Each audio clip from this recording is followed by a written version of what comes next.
Ford's toxic legacy began in the 1960s with its former auto plant in Mahwah, New Jersey, a factory so massive it was once billed as the largest in the United States. But before closing in 1980, it generated tons of hazardous waste at a great cost to the environment, much of which ended up in a 500-acre tract in Ringwood, New Jersey. In the late 1960s and early 70s, Ford contractors dumped huge swaths of excess paint sludge from Mahwah in the Upper Ringwood community, a former iron mining region that's home to the Ramapo Mountain Indians. The Ramapos are a Native American tribe, and for decades were unaware of the dangers of the lead paint residue jutting from their yards and woodlands. Like many in Upper Ringwood, Wayne Mann grew up surrounded by the sludge. I used to dig through the sludge and through the garbage, and we used to play cowboys and Indians, and we would paint our face with it. We just scavenged, and they used to dump batteries or radiators or anything that we could salvage down at Patterson.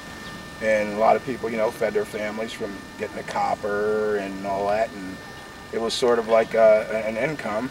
Over time, the community blamed the pollution for a multitude of illnesses, including cancer, asthma, and other unexplained skin rashes. Ford has always denied responsibility for the illnesses, and a connection has never been proven.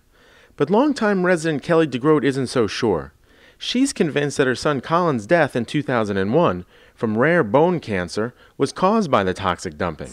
I honestly believe it had to do with the sludge and the garbage, the gases that come up through the tubes in the back of the yard. I do. There's no change in my mind. There's too many around here that's been diagnosed with cancer and died with cancer. I have asthma. My little one has asthma. The whole area basically has asthma. There's always a breathing problem, issue. It's bad. And Mickey Van Dunk also blames the sludge for his rare skin disorder, hidradenitis suppurativa, a chronic condition characterized by persistent lesions. I actually think that just sludge caused it. From when they dumped it back in the day. Yeah, we played in it. We never know. We, rode bicycles in it. Actually probably picked it up, used it like clay balls, throw it at one another. Run around in it, barefooted. The normally reclusive community reached out to environmentalists, elected officials, and the media. The Record's Toxic Legacy series in 2005 outlined Ford's dumping in the community and other areas. The award-winning series showed how the government and Ford failed to do a complete cleanup. In turn, more than 700 former and current residents sought compensation and enlisted high-profile attorneys from the Robert Kennedy and Johnny Cochran firms and sued Ford and other polluters. In January 2006, the day the lawsuit was announced, attorney Vicki Gilliam explained what the lawsuit entailed.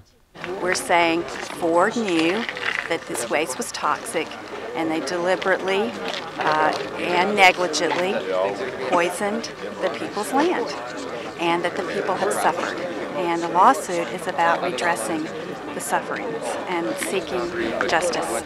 In March 2008, Robert Kennedy visited the area, calling the dumping a failure of democracy. Human beings made this decision, and they knew these houses were here, and yet they were dumping that paint. It's just, it's hard to comprehend.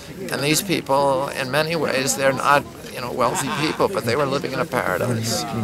And this company was like the snake coming into paradise and taking these beautiful streams and turning them into poison. This is crime. This is theft. It's child abuse. It's assault and battery. And in some cases, it's murder. And there's been a failure of government and a failure of democracy. A settlement with Ford and others was reached in September 2009 for $12.5 million. After experts found it difficult to link between health problems and the exposure to Ford's waste. Residents started to receive their checks in November 2010, and the max payout is just under $35,000, with many receiving much less. The amount given was a pittance compared when you look at Ford. What a corporation of that magnitude ended up giving was probably a vacation for a CEO for a week with his family. But, with a healthy family. Meanwhile, this is the 5th attempt by the EPA to finish the job. The Ringwood community had been a Superfund site in the 1980s, but each time residents found more paint in what remains a huge embarrassment to the program. EPA Administrator Lisa Jackson, who visited the site while she was the New Jersey DEP Commissioner, promises the EPA will get it right this time. Residents remain leery and suspicious, though, and many are growing frustrated with the slow pace. Since the cleanup has started, you know, again after the 5th time, we've lost more people in the community. Me personally, I feel like, you know, like some days, like I feel like there is no time left. I think it could be years and years and years from now, and probably myself and maybe many more in the community will never see the cleanup. Yet the EPA's Joe Gowers, who has overseen the project since 2004, says progress has been made. Process of investigating and making sure we thoroughly investigate this area so that we don't miss paint sludge and don't have to come back again and be here doing the same thing.